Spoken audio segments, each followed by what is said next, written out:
Good afternoon, everyone. Welcome to Evergreen Brick Works. My name is Lois Lindsay. I'm the Chief Program Officer at Evergreen, and it's my great honor to welcome you all to this very special place. Guests, honored speakers, and members of the media. Whether it's your first visit or it's a familiar place to you, we're super happy you could join us today here at the TD Future City Centre in the heart of the beautiful Don Valley. Now, just before I invite our distinguished guests to the podium, I'd like to just take a moment to acknowledge that this place, Evergreen Brick Works, is situated in Treaty 13 lands, the ancestral homelands and traditional territories of many nations, including treaty holders, the Mississaugas of the Credit, as well as the Wyandot, the Seneca, the Anishinaabe, the Chippewa, and the Haudenosaunee, along with other Indigenous peoples who have cared for these lands and paddled these rivers, and whose names we may not now remember.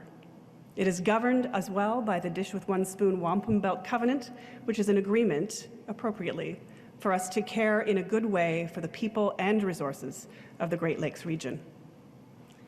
And with that, it's my great pleasure to introduce the Honourable Chrystia Freeland, Deputy Prime Minister and Minister of Finance. Deputy Prime Minister, welcome to the Brickworks. Thank you very much. Like most people, Lois is a little taller than I am. Thank you very much, Lois. Thank you for your work. Thank you for your introduction. It is great to be here. Great to be in my own riding and in a part of Toronto that is so special to so many people in Toronto and across Canada. Je tiens tout d'abord à souligner que nous sommes réunis sur les territoires traditionnels de nombreuses nations, notamment les Mississaugas du Credit, les Anishinaabe, les Chippewa, les Haudenosaunee, et les Wendat. As I said, I am delighted to be at the Evergreen Brick Works today. Really glad to be here with my friend and neighbor, MP Julie Dabrusin. Glad to be here with Lois and with Jennifer. I just want to start by saying to everyone who works here, you guys did such a great job recovering from the flood. It was not so many weeks ago. Everyone in Toronto was touched by it. And I have been so impressed by how fast the Brickworks got back up and running. And I'm grateful to you for that, because so many of us in this city rely on you. So thanks a lot. I loved the tour that Lois gave us. It reminded me of everything that is amazing about the Brickworks. The way that right here, in the middle of such a big, vibrant city, you can have a direct experience of nature. How wonderful is that? Truly reviving. Lois showed us a nest of turtle eggs, which is protected. And she told us how a sign for everyone who works here that you had really recovered from the floods was when one of the turtles appeared. That's a great story. And like so many people who love spending time in the Brickworks, one of my favorite things is when there is a turtle sighting. It was also really great to see the kids who are here at camp having fun, exploring nature and exploring the world. Lois explained that some of the kids we saw who sort of suspiciously had little smoke beside them were participating in a camp challenge to see, can you start a fire that is strong enough to burn a piece of string? And how great is it, for kids here in Toronto to have that kind of ability to explore, to do the kinds of things you certainly would not be allowed to do in your own apartment. And it's really great that you give them that opportunity here. So I love the Brickworks. I think it is such an important part of the lives of so many people in our city. And that's why I am really glad that our government is able to consistently support you making investments to make the brickworks even better and even more accessible. I was here just last November to announce a $1.9 million investment by the federal government to rehabilitate the Ravine Center. And today we're announcing a further investment. So I'm very happy to announce that the federal government is investing nearly $2.4 million to convert the TD Futures City Center, the heritage brick factory that we're standing in right now, into an energy efficient, sustainable community center right here at the Evergreen Brick Works. The investment is going to support a renovation that's going to include new solar panels on the roof that will help power this building. High efficiency LED lighting is also going to be installed.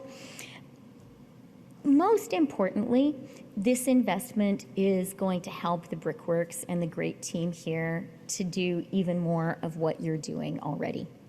Welcome more and more people from Toronto, from across Ontario, from around the country here to experience industrial history, to experience nature, to build a community. Cet investissement est réalisé dans le cadre du programme Bâtiments communautaires verts et inclusifs qui vise à améliorer les lieux où les Canadiennes et Canadiens vivent, travaillent, apprennent et s'amusent. Dans notre dernier budget, nous avons annoncé 500 millions de dollars supplémentaires pour soutenir d'autres projets dans le cadre de ce programme jusqu'en 2029. Today's announcement is an investment in the Brickworks. It's an investment in Toronto, a city we live in that we love. As the local MP, I know how important the Brickworks is for so many people, for so many families here in Toronto.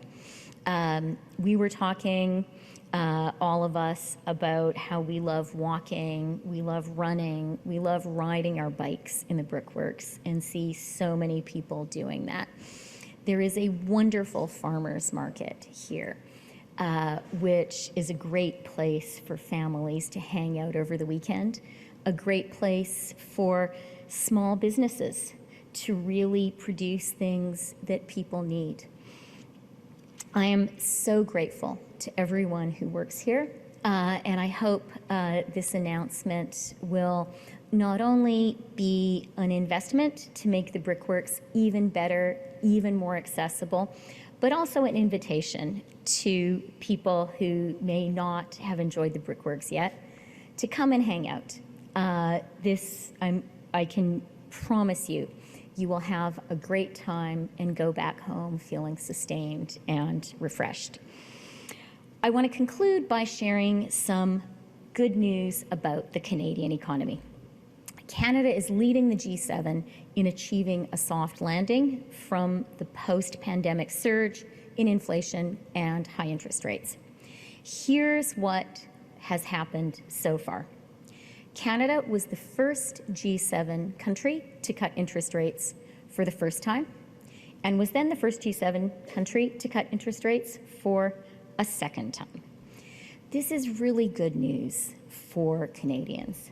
It's good news for people who have a mortgage that is coming up for renewal. It's good news for people looking to buy a first home. And it is good news for businesses from coast to coast to coast, including the ones that I hope will be doing booming business on Saturday here at the farmers market. Interest rates are falling because inflation has come down. For the past 7 months in a row, inflation has been within the Bank of Canada's target range, and last month inflation fell to 2.5%. Wages, meanwhile, have outpaced inflation for 18 months in a row, and Canadian workers today, on average, have larger paychecks, even accounting for inflation, than they did before the pandemic. Canada's GDP is projected to grow at the second fastest rate in the G7 this year and at the fastest rate in the G7 next year. For Canadians, taken together, all of this means more jobs, better wages, and a higher standard of living. Notre gouvernement s'appuie sur la solide position économique et budgétaire du Canada pour réaliser les investissements comme l'investissement qu'on annonce aujourd'hui, dont les Canadiennes et Canadiens ont besoin, dans le logement, dans la croissance économique et pour rendre la vie plus abordable, afin que chaque génération ait une chance équitable de réussir. By investing in the brickworks, our government is helping to ensure that this amazing public space gets even better and is open to even more people in Toronto and across the country. So really, thank you very, very much to everyone who works here. I know you love it just as much as those of us who visit it do. I'm really inspired by your work. I'm really, really grateful for your work and excited to come back when you've made it even better. Back over to you, Lois.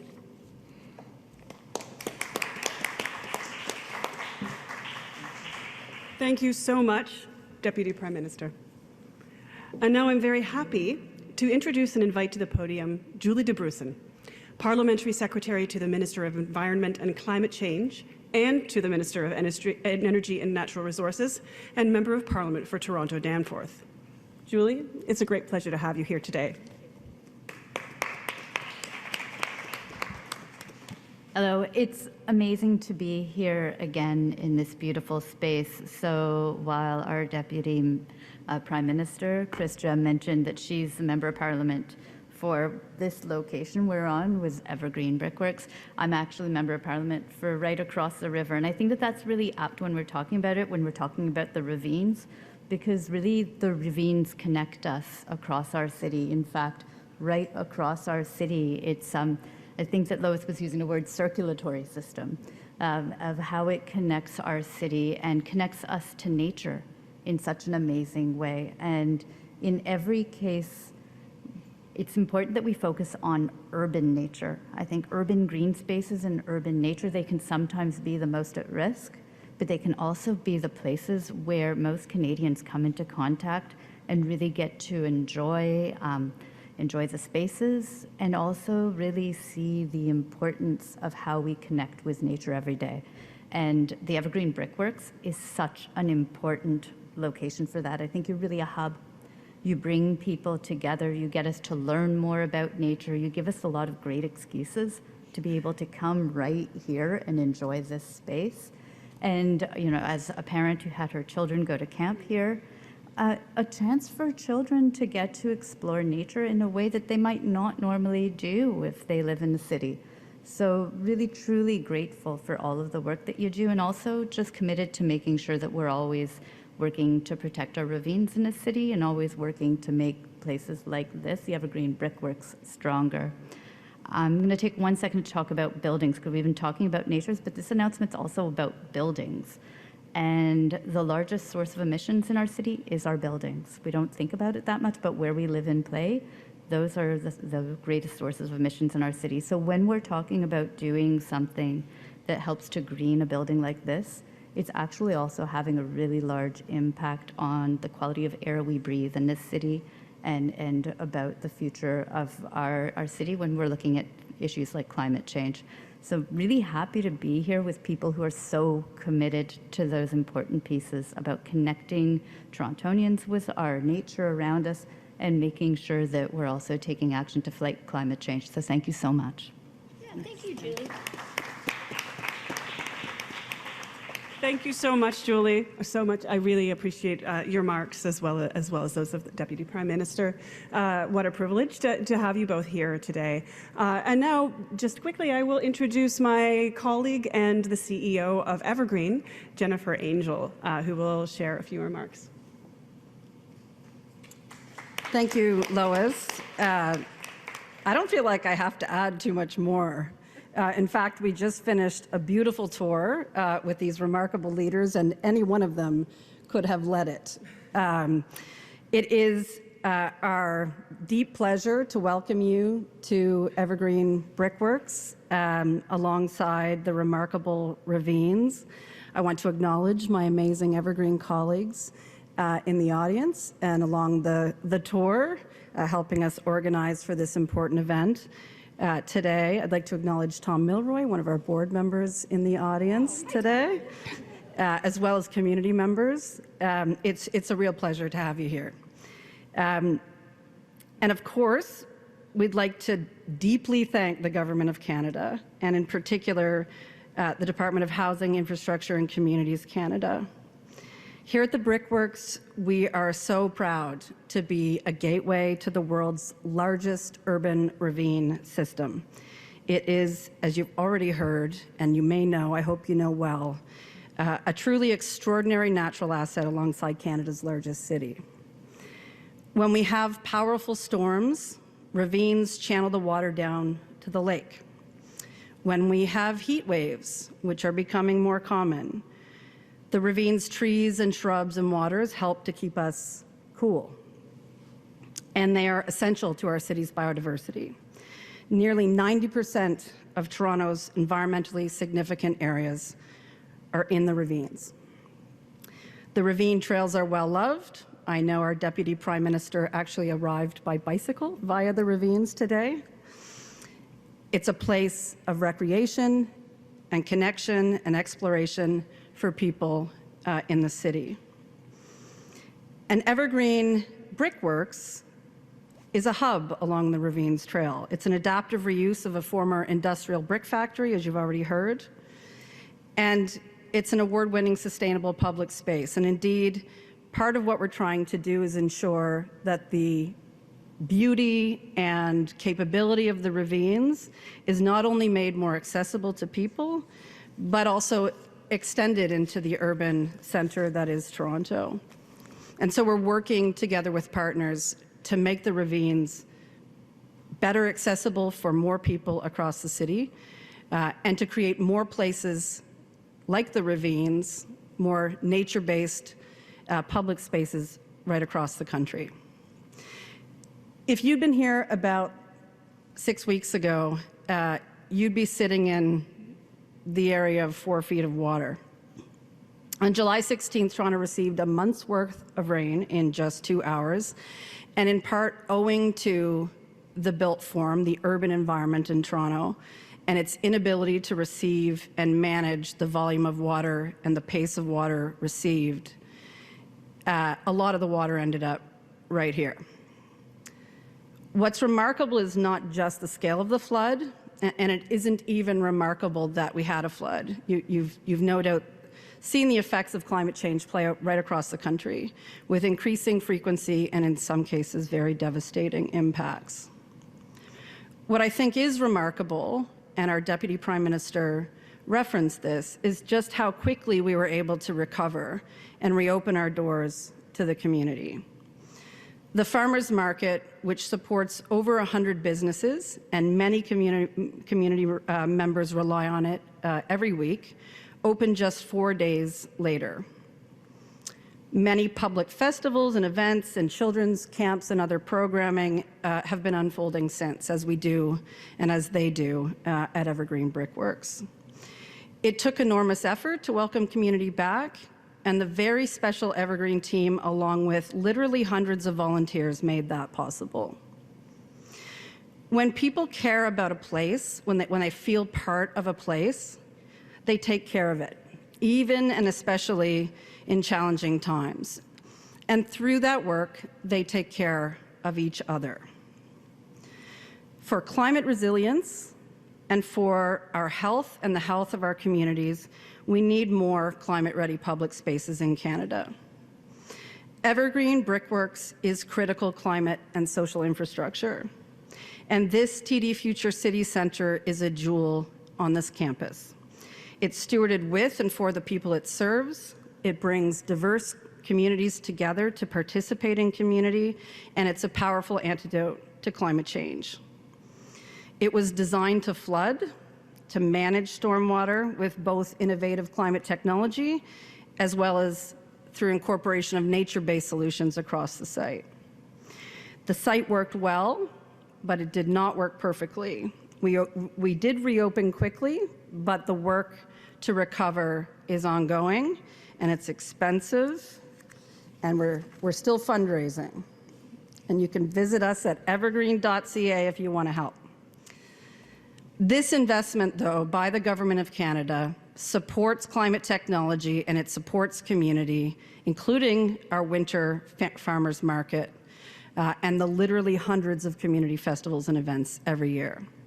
These funds will support the installation of rooftop solar thermal panels to integrate with our existing geothermal system, and they will support high-efficiency LED lighting throughout the building, which will have a meaningful impact on GHGs at Evergreen Brick Works. And we think it helps set an example for how to do sustainable public spaces across the country. It will also allow us to expand community programming through the creation of new studio spaces and improvements to building accessibility, including better ramps, wide power doors, and upgrades to universal washrooms. This is critical to ensure that everyone who comes to Evergreen Brick Works can participate and feels welcome. The Evergreen team and our many partners across the city and across the country continue to work hard to demonstrate the power of public spaces, to both respond to a changing climate and also to improve the health and resilience of the communities they serve.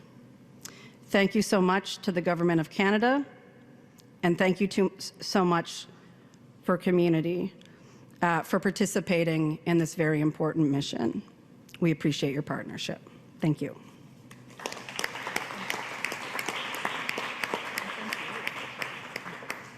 Thank you so much, Jen. And now there will be a few minutes in which the speakers will take questions from the media, and then there will be an opportunity for photos afterwards. I'll invite those questions to be managed at this point. Okay, so it'll be one question, one follow-up. Just state your name, your outlet, and for who the question's for. There's a microphone just there for those interested. Parce qu'on a des questions, ce serait une question suivie. Notez votre nom, votre média, et pour qui la question. Merci. Hi, Minister. Good afternoon. Barbara with iPolitics. I guess it's for me, right? Yes, that's for you. Okay. I would like to ask you about immigration policies. Canada is reevaluating its immigration goals. The government's taken action to stop the inflow of foreign workers and international students. So I'm wondering if there is a growth target in mind for the upcoming year.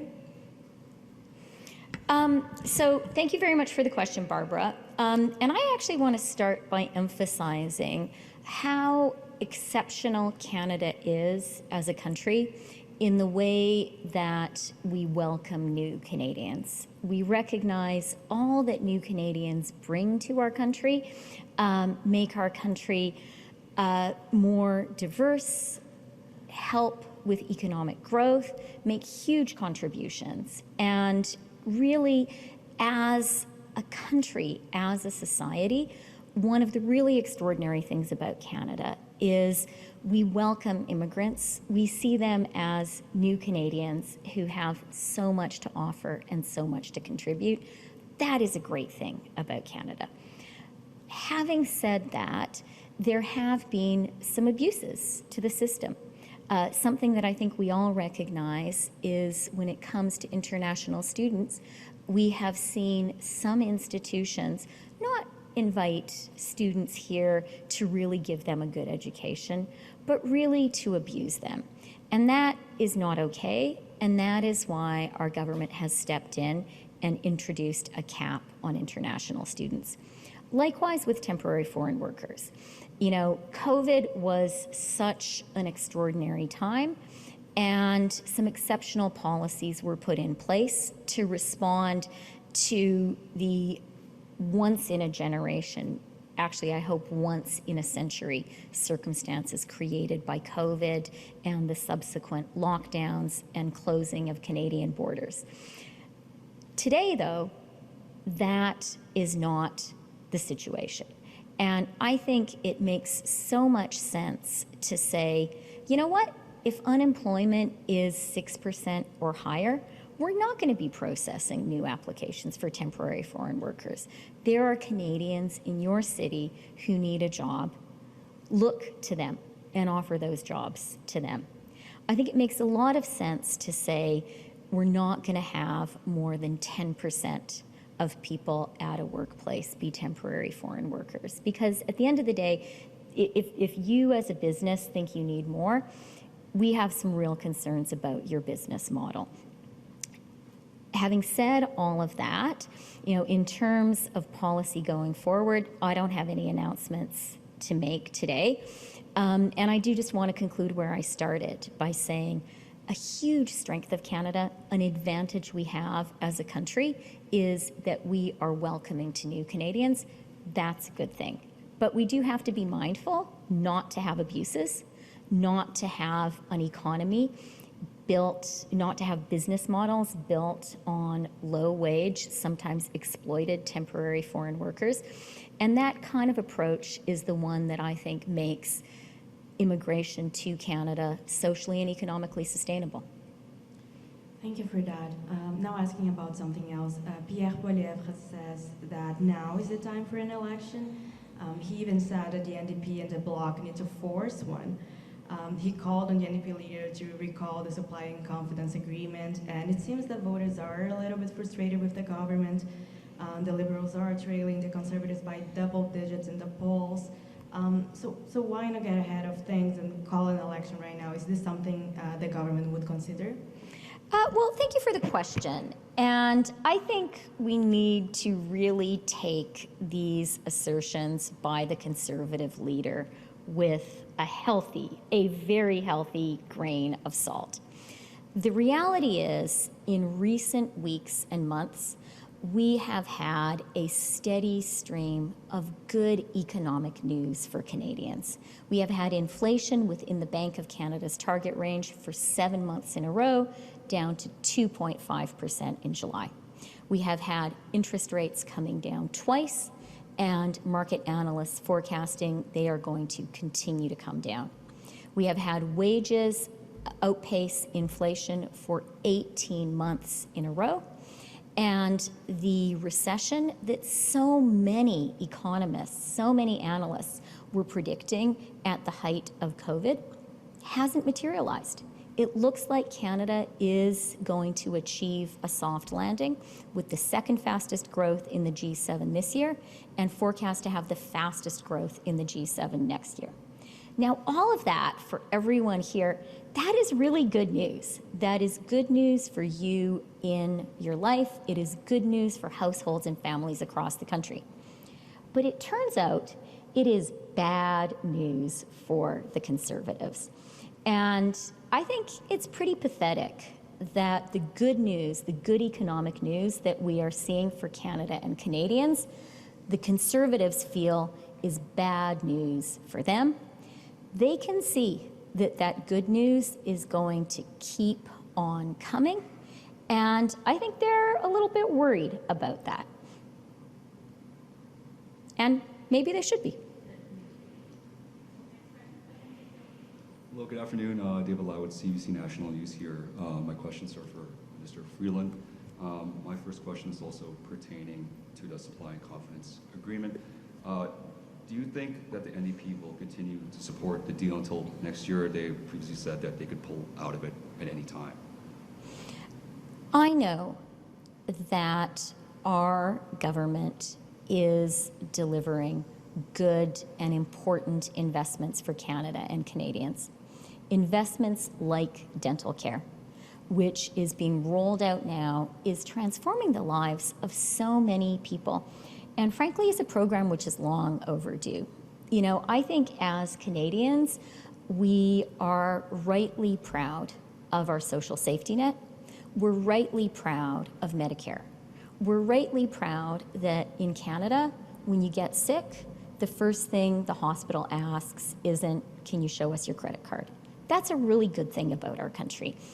But the reality is, up until now, you have been able to tell the size of someone's paycheck or how much their parents earn by their smile. We have had too many Canadian seniors who don't get their teeth taken care of because they just can't afford it. Delivering dental care is so important for so many Canadians, and that's just one of the things that we have been able to do in this government. And I know that progressive voters, and actually voters from all walks of life and of all convictions, recognize how positive that is and how important it is to continue to deliver that. Thank you, Government Minister. My second question is, Pierre Poilievre says he will tie population growth to housing, healthcare, and jobs, suggesting there should be a big cut to immigration. What do you say to that? I'm going to say a couple things. First of all, I do think it is really important for us as Canadians to recognize what a fundamental strength it is for us as a country that we welcome new Canadians. And we are good at welcoming new Canadians, and that is such a strength for us. It's a social strength, it's an economic strength. It's also the case, as our government has recognized, that there have been ways in which the system has been abused. There have been ways in which some of the modifications put in place to deal with the extraordinary circumstances around COVID are not appropriate today. And that's why our government has introduced a cap on the number of temporary residents. That's why our government has introduced a cap on international students. And that's why on Monday, the Prime Minister announced changes, restrictions to the temporary foreign worker program. Because frankly, you know, if you're in a city where unemployment is more than 6%, we want you to go out and hire Canadians.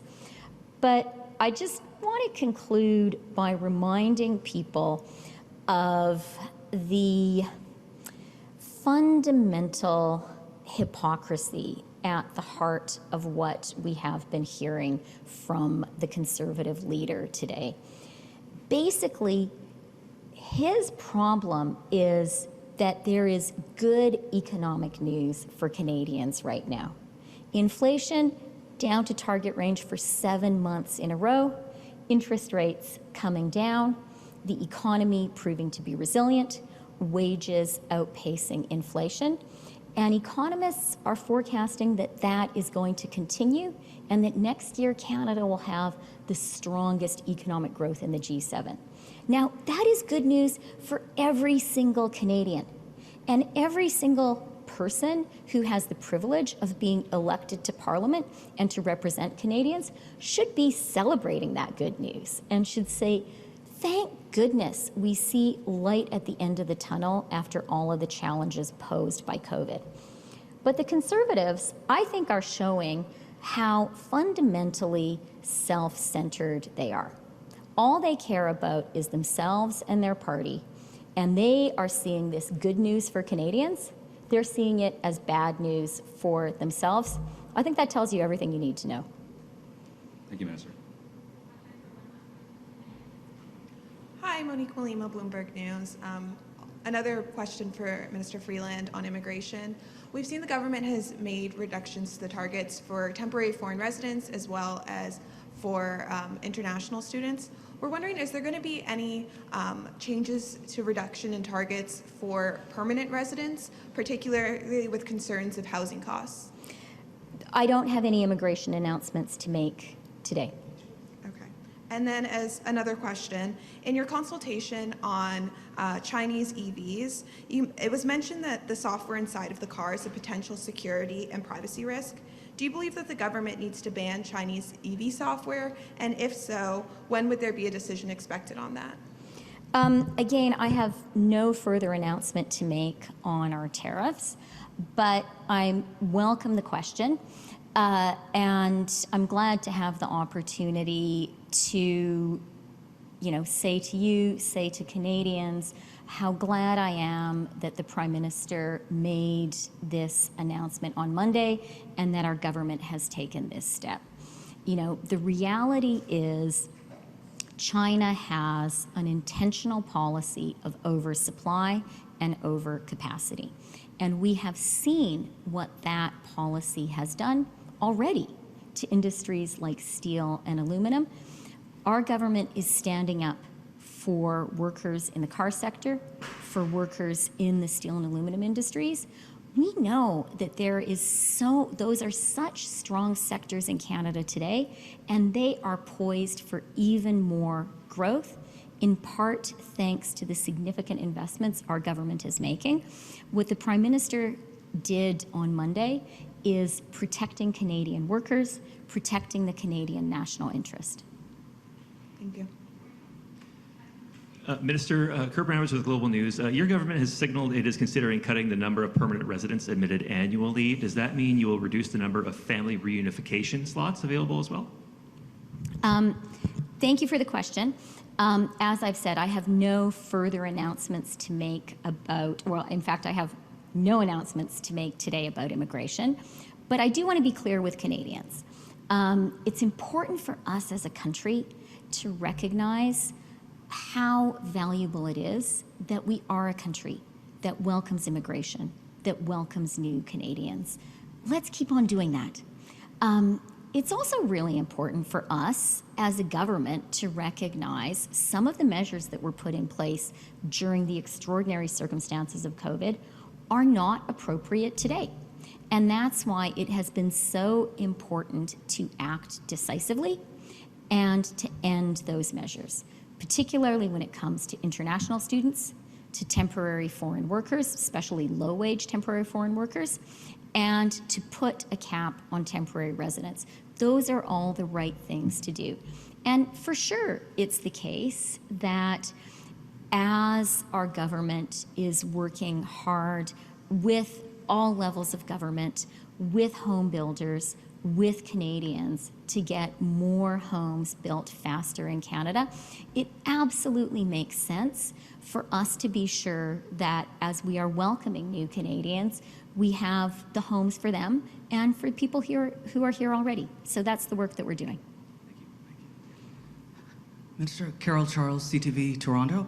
2 questions. First question. Toronto and GTA police forces are raising concerns about violent crime, like carjackings and gun crimes, as well as repeat offenders out on bail. York Regional Police highlighted a surge in violent crimes earlier this week. In Durham Region this morning, they told us that 23% of the arrests that are made for a gun crime involves a person already out on bail. And earlier this month, Toronto Police said that gangs are operating with a total disregard for the safety and well-being of others. And separately, the Toronto Police Association called for action against 3 officers that were injured earlier this month, arresting a repeat offender. Is the federal government aware of the impact of the violent crime and gun crimes are having on communities, and what will be done about it? Thanks for the question. Look, violent crime and gun crime are totally intolerable, are totally unacceptable. And very often it is the most vulnerable among us who are the targets of this crime and whose lives are made really miserable, really scary by the prevalence of this crime. And it is absolutely incumbent on all orders of government to be working together to end violent crime. It's incumbent for all police of all jurisdictions to be working together with all levels of government to put an end to this. I do want to highlight, because you've spoken about gun crime, that, one of the things that makes gun crime possible is guns on the streets. And that is why our government is acting so decisively to get guns off the streets in Canada. That's why we have banned military-style assault weapons. Why should people have them? They should not. These make our lives more dangerous. That's why our government has introduced a freeze on handguns. These are policies that make Canadians safe, that make Canadian families safe, that make women and girls and children safe. That is why our government is committed to them. And I do want to point out, the Conservatives have voted against those really obvious elementary measures that we need to make us safer. Second last question. The Parliamentary Budget Officer report says that for Canada to meet its EV targets for increased EV sales, the vehicles have to be more affordable. That costs for consumers have to come down by more than 30%. What can your government do to make EVs more affordable? And will you consider expanding consumer incentives beyond 2025? Yeah, thanks for the question. Our government absolutely believes in investing in the green transition. We know that that is how we act to fight climate change. And we also know that investing in the green transition creates good jobs and just makes life better for Canadians. And today's investment, you know, I really celebrate because the brickworks are such an important part of the lives of so many Torontonians, of so many Canadians, and especially of families. Today's investment is also an investment in reducing our emissions, in acting on climate change. So our government really, really believes in that, and we are walking the walk. Now, when it comes to EVs, our government has made historic generational investments in the EV sector, and these are investments in great jobs for Canadian workers. They are also investments in climate action. The same is true of the incentives that we have in place for EVs. I do, though, want to take advantage of your reference to the Parliamentary Budget Officer and reports from the Parliamentary Budget Officer to highlight some good news we had in a PBO report this week. The PBO issued a report this week which confirmed that Canada's fiscal position is sustainable in the medium and long term. The federal government's fiscal position is sustainable in the medium and long term, and the PBO actually said there's even some room on top there. Now, why is that so important? It's important because our government has worked hard to preserve Canada's strong balance sheet, because we know it is that strong balance sheet that allows us to make the investments that Canadians need to build more homes faster, to make life more affordable, and to grow the economy. Thanks a lot. Merci.